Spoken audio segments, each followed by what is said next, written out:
اللهم صل على سيدنا ومولانا محمد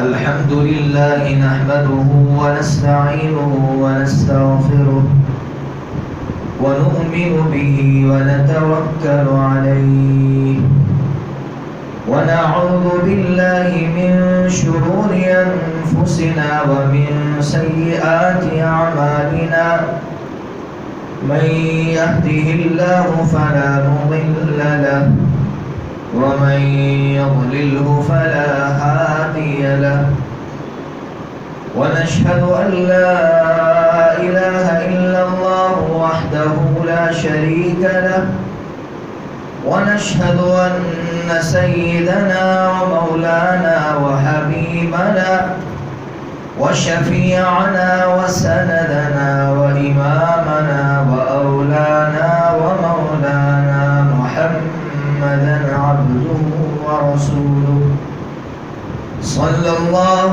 تعالى عليه وعلى آله وأصحابه وأزواجه وذرياته وبناته وبارك وسلم تسليما كثيرا كثيرا.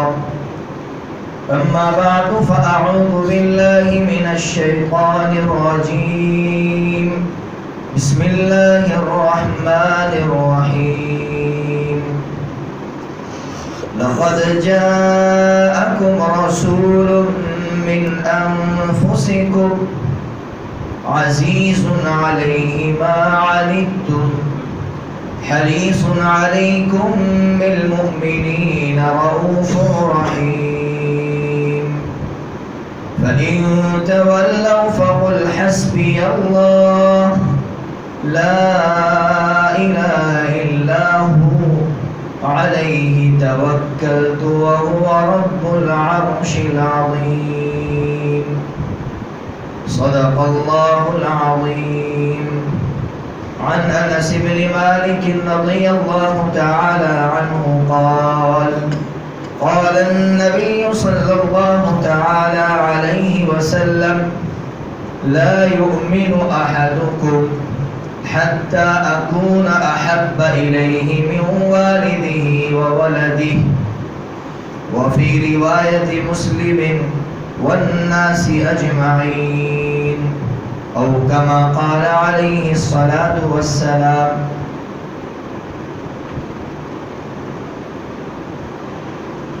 واجب الاحترام معزز علماء کرام اور معزز دینی بھائیوں،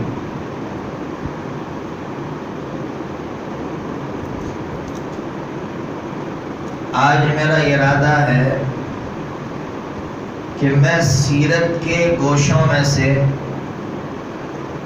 ایک گوشہ آپ کے سامنے پیش کروں. ربیع الاول کا مہینہ آیا چاہتا ہے. عامةً ربیع الاول کے مہینے سے پہلے سیرت کے عنوان پر کچھ گفتگو ہوتی ہے.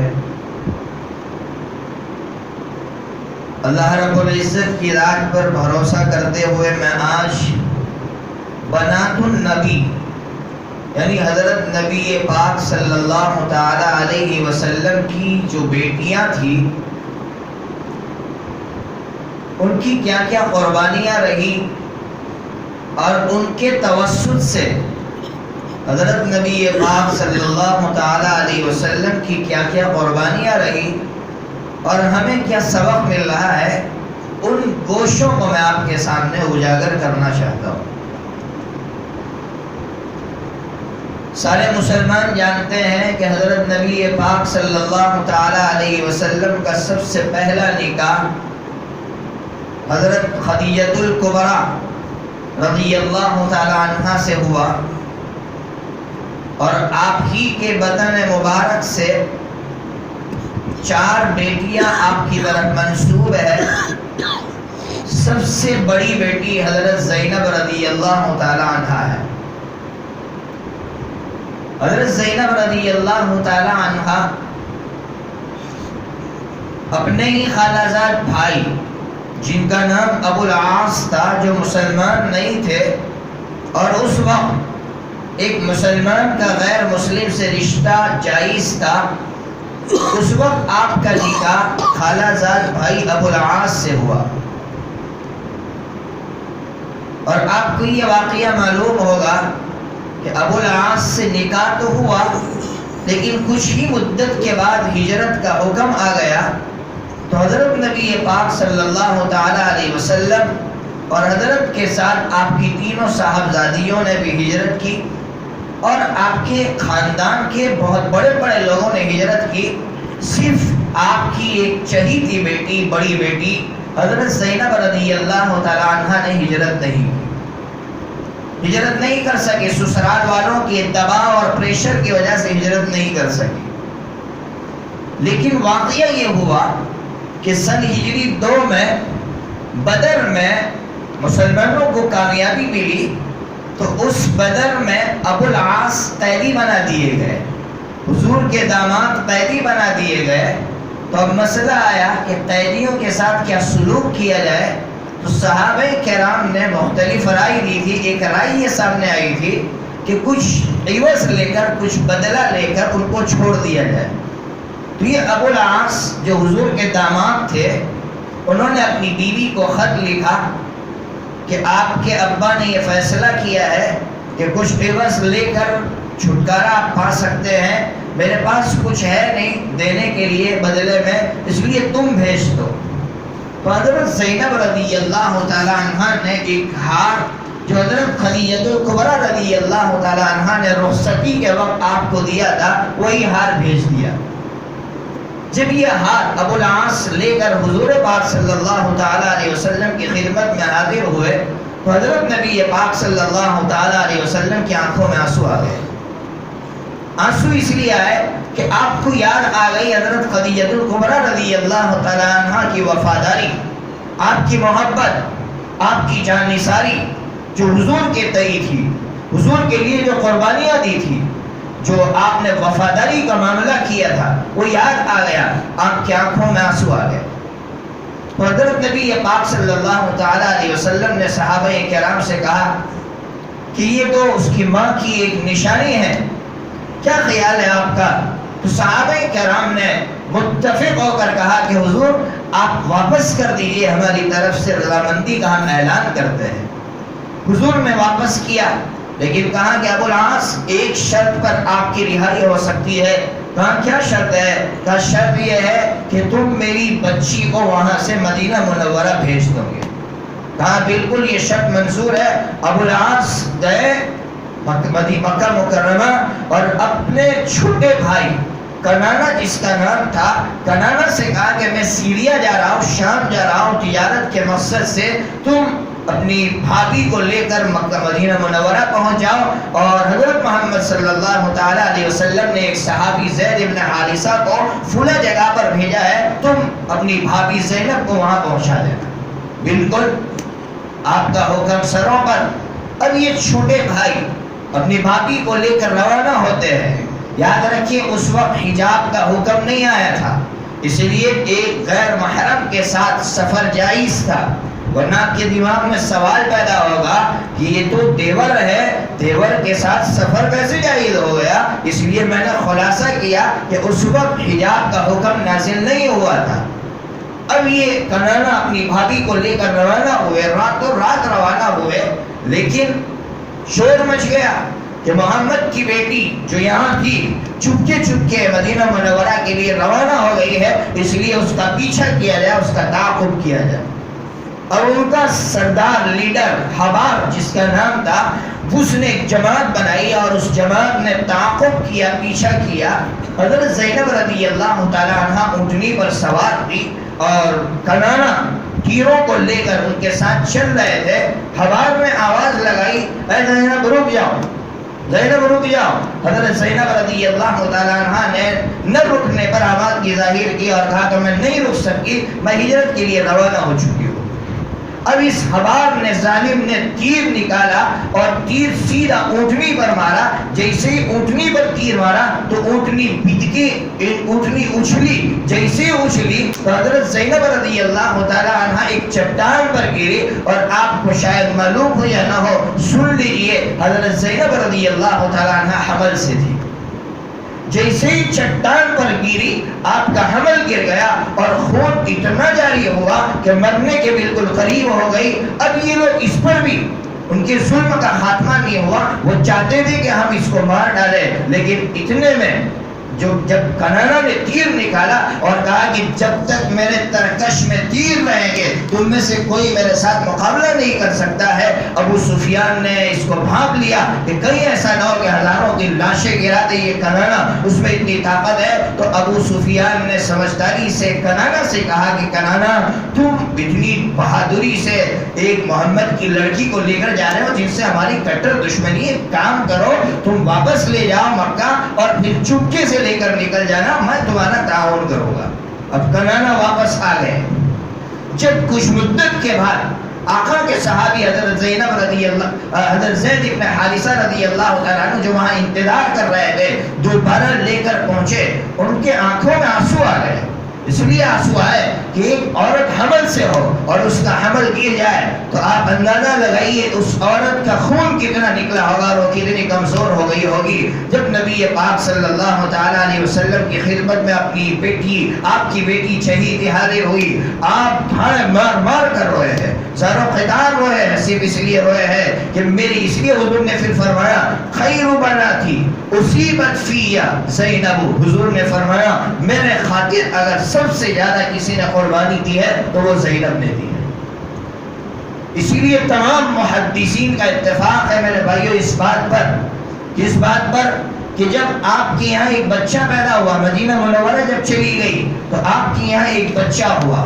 جب بچہ ہوا تو حضور کو خبر دی گئی کہ حضور آپ کی بیٹی کے یہاں ایک بچہ ہوا ہے اور اس کا نام علی رکھا جا رہا ہے، آپ اس کی جو ہے اس کو دیکھنے کے لیے آئیے. کہا کہ کیا ہوا ہے؟ کہا وہ بچہ آخری سانسیں لے رہا ہے. یہ بخاری شریف کی روایت ہے. وہ بچہ آخری سانسیں لے رہا ہے، یہاں باپ موجود ہے. باپ کا کیا تصور ہوگا بتائیے، باپ کیا خیال کرتے ہیں کہ وہ بیٹی جس بیٹی پر ظلم ہوا ہے، جس بیٹی کا حمل پہلے گر گیا تھا، اس بیٹی کے یہاں آج بچہ ہو رہا ہے. لیکن میرے آقا نے فرمایا جاؤ میری بیٹی سے کہو کہ میں دین کی خدمت میں مشغول ہوں. اس سے کہہ دو ان للہ ما اخذ وما اعطى فلتصبر ولتحتسب. بخاری شریف کی روایت ہے کہ میری بیٹی سے کہو اللہ ہی دیتا ہے، اللہ ہی لیتا ہے، صبر کرو اور ثواب کی امید رکھو.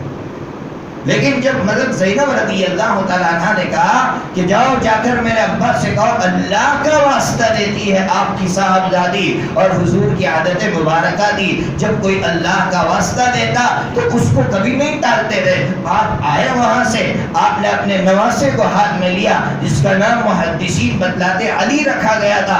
جب ہاتھ میں لیا تو وہ آخری سانسیں لے رہا تھا. آپ کی آنکھوں میں آنسو آ گئے، آپ بھی رو پڑے. قریب میں جو صحابہ تھی وہ بھی رو پڑے.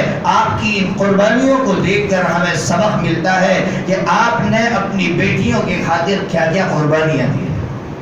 یہی بیٹی ہے جو آپ کی حیاتی میں وفات پاتی ہے سن ہجری 8 میں. سن ہجری 8 میں یعنی حضور ابھی حیات ہے، آپ کی حیاتی میں حضرت زینب رضی اللہ تعالیٰ عنہ کا انتقال ہو جاتا ہے. میرے آقا ایک طرف کھڑے ہوتے ہیں اور کہتے ہیں کہ جاؤ زینب کو، عورتوں سے کہتے ہیں کہ زینب کو غسل دو. زینب رضی اللہ تعالیٰ عنہ کو غسل دیتی ہیں عورتیں، اور پھر حضور اپنا کرتا، اپنا ایک کپڑا جو آپ کی جسم سے لگا ہوا تھا، کہا یہ لو اور زینب کے نیچے رکھ دینا.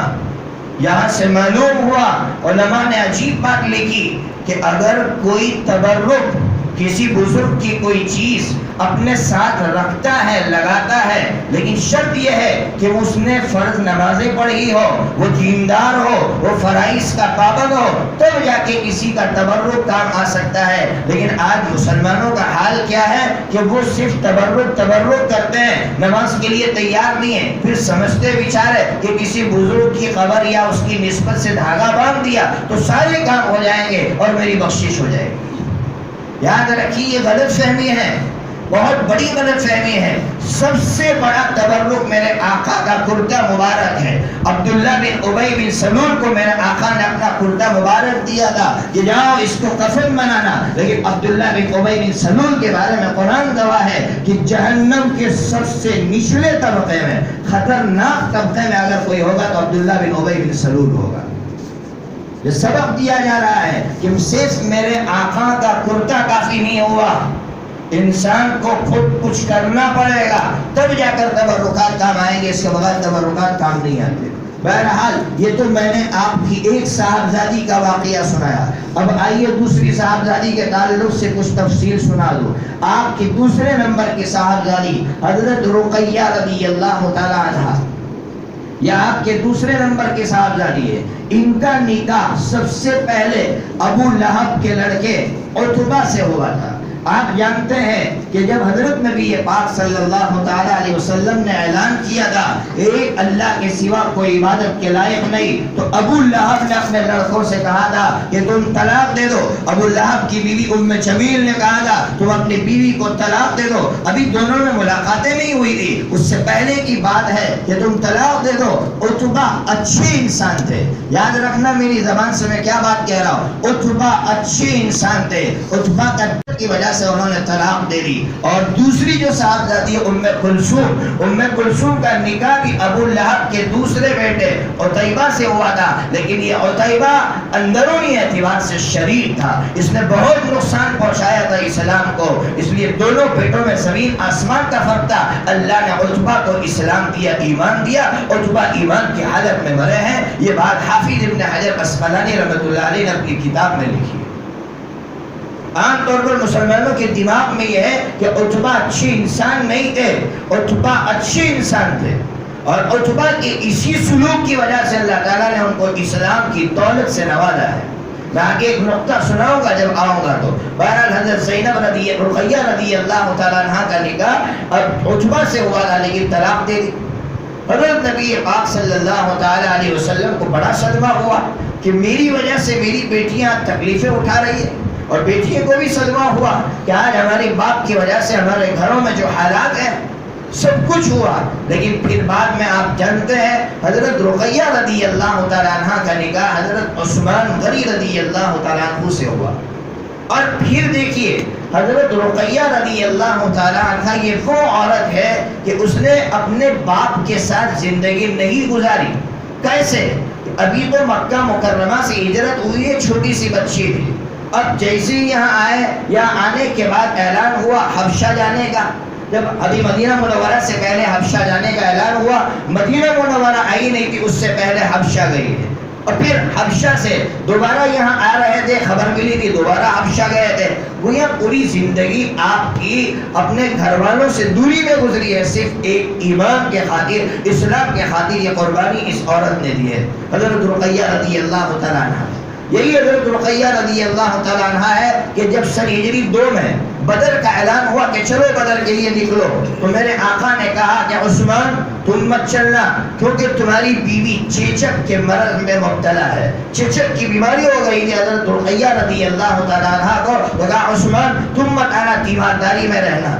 جب یہ بات کہی حضرت عثمان غنی رضی اللہ تعالیٰ عنہ رو پڑے کہ حضور اتنا بڑا معرکہ، اسلام کا پہلا معرکہ، اور اس سے میں محروم رہ جاؤں گا. تو کہا عثمان تمہیں اللہ بدرین میں اٹھائے گا، یہ تمہارے لیے سب سے بڑے مقام کے باعث ہوگا. کہا کوئی بات نہیں. حضور پاک صلی اللہ علیہ وسلم اپنی جماعت کو لے کر نکل گئے. یہ آپ کی تیمارداری میں رہے. ایک صحابی خبر لے کر آئے کہ بدر میں مسلمانوں کو فتح نصیب ہوئی ہے. یہاں اعلان ہوتا ہے کہ حضرت محمد صلی اللہ تعالی علیہ وسلم کی صاحبزادی کا انتقال ہوا ہے.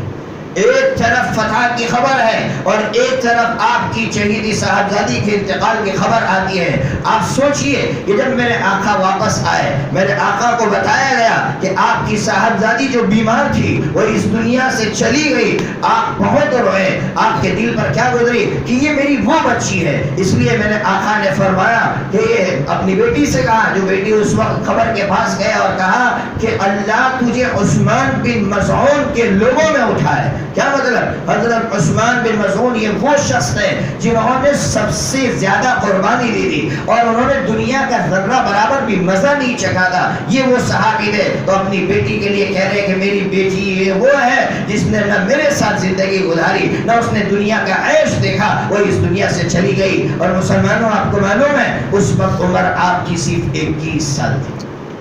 صرف 21 سال کی عمر میں اس دنیا سے چلی گئی, سن ہجری 2 میں. اب آپ سوچئے کہ اب باپ کے سامنے ایک بیٹی کا انتقال ہوتا ہے. سب سے پہلے جن کا انتقال ہوا حضرت رقیہ ہے, سن ہجری 2 میں انتقال ہوا. اب آئیے تیسری بیٹی ام کلثوم رضی اللہ تعالی عنہ, ان کا نکاح میں نے ابھی بتایا آپ کو کہ عتیبہ سے ہوا تھا, ابو لہب کے ساتھ بیٹے سے ہوا تھا, لیکن بڑا شریر انسان تھا. اس نے بہت ستایا میرے آقا صلی اللہ تعالی علیہ وسلم کو, بہت گالیاں دی ہے, اس میں طلاق دے دی. لیکن حضرت عثمان غنی رضی اللہ تعالیٰ عنہ سے ان کا نکاح ہوا. لیکن مصیبت یہ تھی میرے بھائیوں کہ یہ وہ لڑکی ہے ام کلثوم کہ جب حضرت نبی پاک صلی اللہ تعالی علیہ وسلم پر حالات تھے, پہاڑ ٹوٹ رہے تھے, اس وقت آپ کی بڑی بہن زینب وہ مکہ مکرمہ میں تھی اور آپ کی دوسرے نمبر کی بہن حبشہ میں تھی. وہ اکیلی ایک لڑکی تھی جس کے اندر شعور تھا. تو اس وقت آپ کی والدہ بیمار تھی, حضرت خدیجہ الکبریٰ رضی اللہ تعالیٰ عنہ بیمار تھی, اور دوسری طرف حضرت نبی پاک صلی اللہ تعالیٰ علیہ وسلم پر حالات آ رہے ہیں اور یہ حالات سہ رہی ہے. کون سے حالات؟ آپ کو معلوم ہوگا, بائیکاٹ ہو رہا ہے, بائیکاٹ ہو رہا ہے, پوری دنیا بائیکاٹ کر رہی ہے کہ ان کا بائیکاٹ کرو, یہ ان کو کھانا مت دو, ان کو غلہ مت دو. 2.5 سال تک بائیکاٹ ہوا ہے. کیسا بائیکاٹ ہوا آپ جانتے ہیں؟ سعد بن ابی وقاص رضی اللہ تعالیٰ عنہ فرماتے ہیں کہ ہم بھوک کی وجہ سے تڑپ رہے تھے, ایک چمڑا دیکھا ہم نے, چمڑے کو ہم نے جلایا, جلانے کے بعد اس کی جو راکھ تھی وہ پانی میں ملائی, اور پانی میں ملانے کے بعد ہم اس کو گھول کر پی گئے تاکہ ہمارے پیٹ کو سہارا ملے. یہ وہ قربانیاں تھی. حضرت ام کلثوم نے یہ قربانیاں دیکھی تھی.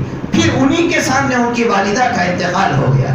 والدہ کا انتقال ابھی ہوا نہیں ہے کہ میرے آقا صلی اللہ تعالیٰ علیہ وسلم کے ساتھ طائف کا واقعہ پیش آتا ہے کہ طائف کا واقعہ آپ خون سے لبریز ہو کر جب آئے ہوں گے, آپ کی صاحبزادیوں نے جب آپ کو دیکھا ہوگا کیا گزری ہوگی کہ آج میرے باپ کے ساتھ کیا ہو رہا ہے. مسلمانوں عیاشی میں مبتلا ہے, مسلمان غفلت کی زندگی گزار رہا ہے. کبھی اپنی تاریخ پڑھو, صرف میرے آقا کی صاحبزادیوں کو پڑھو تو ہماری آنکھیں کھل جائے گی, ہمارے دل زندہ ہو جائیں گے جو مردہ ہو چکے ہیں.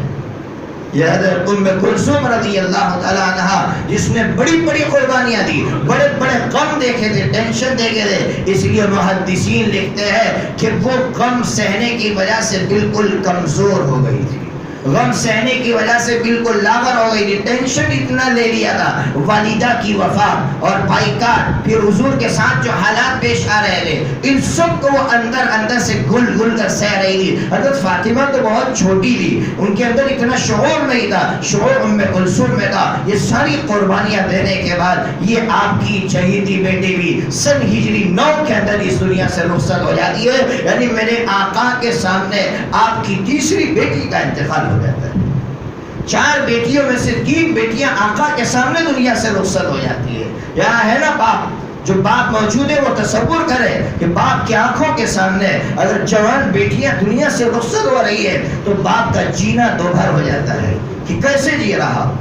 اب آئیے چوتھی بیٹی حضرت فاطمہ رضی اللہ تعالی عنہا, آپ کے بارے میں تو کیا کہنا, میں 5 منٹ کا وقت ہے, مختصراً بیان کروں گا حضرت فاطمہ الکبریٰ رضی اللہ تعالیٰ عنہ کے تعلق سے. ایک پوائنٹ آپ کو سناتا ہوں جو عجیب و غریب پوائنٹ ہے.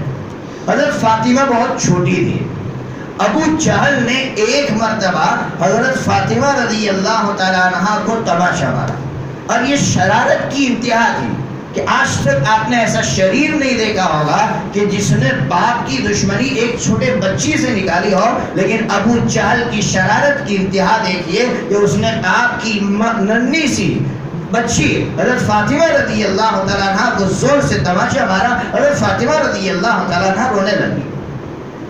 جب روتے روتے آپ گھر پر جا رہی تھی، راستے میں ابو سفیان ملے جو مسلمان نہیں تھے، اسلام کے کٹر دشمن تھے، لیکن جیسے ہی بچی کو روتا ہوا دیکھا تو ان کا دل پسیج گیا، ان کی آنکھوں میں آنسو آئے۔ فوراً کہا بچی کیا ہوا؟ تو کہا ابو جہل نے مجھے مارا چچا۔ چچا کہتے تھے وہ لوگ، بڑوں کو چچا کہتے تھے۔ کہا چچا ابو جہل نے مجھے مارا۔ کہا چلو آؤ، ہاتھ پکڑا، ابو جہل کے پاس لے گئے اور ابو سفیان نے کہا بیٹیا زور سے تماشا تم کس کے مارو۔ اب ایک چھوٹی سی بچی کیسا تماشا مارے گی، لیکن جب تماشا مارا تو خوش ہو گئی۔ جب گھر پہ پہنچی تو میرے آقا نے کہا فاطمہ بہت خوش نظر آ رہی ہو، کیا بات ہے؟ پورا واقعہ سنایا تو میرے آقا نے ہاتھ اٹھایا اور کہا اللہم اہدی ابا سفیان، اللہم اہدی ابا سفیان، اے اللہ ابو سفیان کو ہدایت دینا، اے اللہ ابو سفیان کو ہدایت دینا۔ دنیا والوں سنو، مسلمان بھائیوں، ایک غیر مسلم ایک بچی کے لیے تڑپتا ہے تو میرا اللہ اس کو ایمان عطا فرماتا ہے۔ اور یہ کون ابو سفیان ہے؟ یہ وہ ابو سفیان ہے جو سن ہجری 2 میں اور سن ہجری 2 سے پہلے مسلمانوں کے کٹر دشمن 2 میں بھی وہ انہوں نے اہم رول ادا کیا، بلکہ یہ کہیے کہ وہ سرخیل تھے، وہ لیڈر تھے مسلمانوں کے خلاف۔ جنگ احزاب ہوئی، جو جنگ احزاب آپ جانتے ہیں، پورا اسلام کا جو کیپیٹل تھا اس کو ختم کرنے کے جو پلاننگ بنائے گئے تھے اس میں اہم رول ابو سفیان کا تھا۔ لیکن ایک بچی پر اگر کوئی اپنا دل نرم کرتا ہے تو اللہ تعالیٰ اس کو ہدایت سے نوازتے ہیں۔ آج ہمارا سلوک انسانیت کے ساتھ کیسا ہے؟ میں چیخ چیخ کے کہہ رہا ہوں مسلمانوں سے، بار بار کہہ رہا ہوں، ہر جگہ کہہ رہا ہوں کہ ہم لوگوں نے انسانیت کے ساتھ کیا کر رکھا ہے۔ میں کتاب پڑھ رہا تھا کہ جب مسلمانوں کی جنگ ہوئی قیصر کے ساتھ، رومن امپائر کے ساتھ، تو آپ جانتے ہیں سیریا کے اندر یہ جنگ ہوئی، یرموک کی جنگ جو بہت خطرناک جنگ تھی، تو قیصر نے اپنے افسروں کو بلایا، فوجیوں کو بلایا اور اس کا جو سپہ سالار تھا اس کو بلا کر پوچھا کہ کیا تمہارے ساتھ جو جنگ کر رہے ہیں وہ انسان ہے یا کوئی اور مخلوق ہے؟ وہ انسان ہے۔ انسان ہے تو ان کی تعداد کتنی ہے؟ تو کہا کہ ہم تو ان سے کئی گنا زیادہ ہے۔ تو کئی گنا زیادہ ہے تو تم در بدر کی ٹھوکریں کھا رہے ہو اور ذلیل ہو رہے ہو، مار کیوں کھا رہے ہو؟ جواب دو، اس کا حساب دو۔ سب خاموش نیچے دیکھ کر بیٹھے ہیں وہاں۔ تو ایک بڑے میاں جو سب سے بڑا سپہ سالار تھا، اس نے کہا بادشاہ سلامت سنو، یہ وہ جماعت ہے جو رات کو اپنے مالک کے سامنے کھڑے ہو کر روتی ہے، قائم اللیل ہے، پھر دن میں یہ روزہ رکھتے ہیں، یہ انسانوں کے لیے تڑپتے ہیں کہ آج ہم بھوکا رہیں گے تو ہمارے اوپر کیا گزرے گی، تو ایک انسانیت پر کیا گزرتی ہوگی۔ اور پھر کیا، تو تیسری خوبی یہ ہے کہ کسی کو لوٹتے نہیں ہیں، کسی کا مال بغیر پیسے کے لیتے نہیں ہیں۔ اور چوتھی خوبی جو بتلائی، جو عجیب و غریب خوبی تھی، فرمایا کہ ان میں آپس میں رائے کا اختلاف ہوتا ہے، میٹنگ ہوتی ہے تو آپس میں اختلاف ہوتا ہے رائے کا، لیکن کبھی ان کی دشمنیاں دل کے اندر پیوستہ نہیں ہوتی ہے۔ تو جب قیصر نے یہ چوتھا پوائنٹ سنا، کہا کیا کہا واپس کہو، تو کہا ان کا اختلاف ہوتا ہے لیکن دشمنیاں اندر پیوست نہیں ہوتی ہے، تو کہا جاؤ کبھی بھی تم ان کے سامنے کامیاب نہیں ہو سکتے۔ اللہ اکبر، یہ وہ پوائنٹ ہے مسلمانوں کو سمجھنا چاہیے۔ ہوتے اختلافات، آپس میں مسلمان بیٹھیں گے، ہر ایک کی رائے مختلف ہوگی، اس میں کوئی دو رائے نہیں ہے، لیکن ہماری دشمنیاں اندر پیوست ہو جاتی ہے، ہم ایک دوسرے کے دشمن کیسے بن جاتے ہیں، ہم سب ہمارے معاشرے میں، سوسائٹی میں دیکھ رہے ہیں۔ بہرحال حضرت فاطمہ رضی اللہ تعالی عنہا بے مثال قربانیاں دی ہے، ان کی قربانیاں کی تو کوئی حد ہی نہیں ہے، کوئی بتلا نہیں سکتا ہے کہ اتنی قربانی دنیا کے کسی عورت نے دی۔ ایک مرتبہ بہت زیادہ بیمار تھی، یہ میں اس لیے سنا رہا ہوں کہ کاش آپ اپنی عورتوں تک بھی پہنچائیں میری یہ بات۔ آپ کہیں گے کہ یہاں مرد بیٹھے ہیں، مرد کو کیوں سنا رہے ہیں آپ یہ بات، عورتوں کو سنائیے، تو میں آپ سے کہہ رہا ہوں آپ عورتوں تک پہنچا دے رہا ہوں۔ عجیب بات تھی کہ بہت زیادہ بیمار تھی، رات بھر نمازیں پڑھی، نماز پڑھنے کے بعد فجر کی نماز پڑھی تو حضرت علی رضی اللہ تعالیٰ عنہ گھر پہنچے تو کہا کہ سو جاؤ، کیا کر رہی ہو؟ وہ چکی پیس رہی تھی، چکی پیس رہی تھی، تو کہا رات میں بھی بیمار تھی، رات بھر اللہ کے سامنے کھڑی رہی اور ابھی بھی تم چکی پیس رہی ہو، کیا جواب دیا؟ کہا کہ میری زندگی کے دو مقصد ہے، اللہ کی عبادت اور شوہر کی اطاعت، اگر ان دو مقصدوں کو میں پار کرنے میں اگر مر گئی تو میرے لیے سعادت ہے، اس سے بڑی سعادت میرے لیے کوئی اور نہیں ہو سکتی۔ اس لیے میرے آقا نے فرمایا تھا جب پیس کے چکی چلا کر ہاتھوں میں گڈھے پڑ گئے تھے اور بہت زیادہ پریشان ہوئی تھی تو حضرت علی اور حضرت فاطمہ دونوں ساتھ میں گئے تھے غلام لینے کے لیے، حضور سے کہنے کے لیے کہ حضور غلام آئے ہیں تو ہم کو دے دو نا، ایک غلام، ایک خادم ہمیں بھی دے دو۔ تو مورخین عجیب بات لکھتے ہیں کہ وہاں دونوں گئے اور خاموش کھڑے رہے۔ حضور نے کہا کیوں آیا ہو؟ کوئی بول نہیں رہا ہے۔ حضرت فاطمہ رضی اللہ تعالیٰ عنہ کیسی عورت تھی، میں سنا رہا ہوں کہ حضرت علی بول پڑے کہ حضور آپ جانتے ہیں کہ یہ کام کرنے کی وجہ سے اس کے ہاتھوں میں گڈھے پڑ گئے ہیں، یہ آئیے اس لیے کہ آپ خادم دے دے۔ آپ سوچئے ایسے موقع پر بھی وہ اپنی زبان نہیں کھول رہی ہے۔ لوگوں نے پوچھا کہ آخر تم اپنی زبان کیوں نہیں کھولتی رہی؟ تو جواب دیا میرے والد نے گھر سے نکلنے سے پہلے مجھ سے نصیحت کی تھی کہ بیٹی یاد رکھنا کبھی کسی چیز کا مطالبہ کر کے علی کو شرمندہ مت کرنا۔ کسی چیز کا مطالبہ کر کے باپ بیٹھے ہوئے ان سے بھی کہہ رہا ہو کہ نصیحت کرو اپنی بیٹیوں کو کہ بیٹی کبھی اپنے شوہر کے سامنے مطالبہ مت رکھنا، ہو سکتا ہے اس کے پاس نہ ہو اور اسے شرمندہ ہونا پڑے۔ تو پھر حضور نے فرمایا آپ جانتے ہیں، حضور نے کہا کہ دیکھو بیٹی آپ جانتی ہیں یہاں اصحاب صفہ رہتے ہیں، کیا مطلب مدرسے کے بچے رہتے ہیں جو اپنا سب کچھ انتظام کروں گا تمہارے لیے نہیں کر سکتا ہو۔ بڑے بڑے ٹھیکیدار کہاں چلے گئے، بڑی بڑی تقریریں کرنے والے اور تقریریں سننے والے کہاں چلے گئے؟ اگر مال آتا ہے تو پہلے اپنے گھروں میں پہنچاتے ہیں، پہلے اپنا فائدہ سوچتے ہیں۔ یہاں دیکھو تو صحیح میرے آقا کیا کہہ رہے ہیں، نہیں میں اپنے گھر والوں کو نفع نہیں پہنچا سکتا، پہلے مدرسے کے جو طلبہ اپنے ماں باپ کو چھوڑ کر آئے ان کو نفع پہنچاؤں گا۔ پھر کیا کہا؟ پھر کہا کہ بیٹیا میں شام کو رات کو آؤں گا، تم سے ملوں گا، تم چلے جاؤ۔ چلے گئے۔ آپ جانتے ہیں آپ نے ان کو وہ تسبیح بتلائی جس کو ہم تسبیح فاطمی کہتے ہیں۔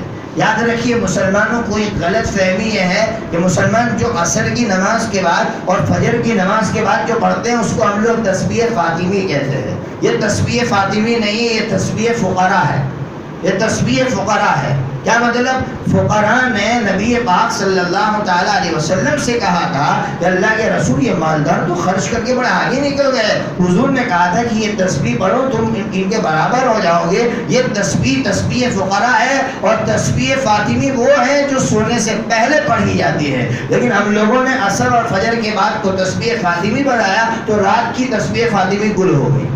اس لیے گل ہو گئی ہے کہ ہم کو معلوم ہی نہیں ہے کہ تسبیح فاطمی یہ ہے یا وہ ہے۔ تو تسبیح فاطمی رات کو سونے سے پڑھنے کی چیز ہے۔ اس لیے میں آپ کو تجربے کی روشنی میں کہتا ہوں اگر آپ تھکے ہوئے ہیں اور آپ اس تسبیح کو پڑھتے ہیں آپ کی ساری تھکان دور ہو جائے گی۔ صرف عقیدت کی وجہ سے نہیں کہہ رہا ہوں، تجربہ کر کے کہہ رہا ہوں، تجربہ کرو۔ اللہ تبارک و تعالیٰ سے دعا کرتے اللہ تبارک و تعالیٰ یہ جو قربانیاں دی ہے ہمارے اکابرین نے اور حضرت نبی پاک صلی اللہ تعالیٰ علیہ وسلم کی صاحبزادیوں نے، ان قربانیوں کو سامنے رکھ کر اللہ تبارک و تعالی ہماری عیاشیوں کو ختم فرمائے، ہماری غفلت کو ختم فرمائے۔ مسلمان اتنے غافل ہیں میرے بھائیو، حالات کیسے ہیں؟ میں حالات سے ڈراتا نہیں ہوں کبھی بھی مسلمانوں کو، میرے اندر ڈر نہیں ہے، میں مایوسی کو کبھی قریب تک میں نہیں آنے دیتا ہوں الحمدللہ، لیکن میں اتنا کہتا ہوں مسلمانوں اتنے حالات کے باوجود بھی مسلمان اتنا غافل ہے کہ ہم اپنی سوسائٹی میں ان تمام چیزوں کو دیکھ رہے ہیں۔ اتنی غفلت شاید کسی زمانے میں مسلمانوں پر طاری نہیں ہوئی تھی۔ اگر مسلمان اپنی اس غفلت کو نہیں چھوڑیں گے تو پھر کیا ہوگا؟ میں آئندہ اگر مجھے موقع ملا یا کسی نے یاد دلا دیا، یاد رہا، اللہ تعالیٰ مجھے یاد دلائے وہ موقع، میں 15ویں پارے کی روشنی میں سبحان الذی اسریٰ بعبدہ کی روشنی میں آپ کے سامنے اس کو کھولوں گا کہ کیا حالات آئے جب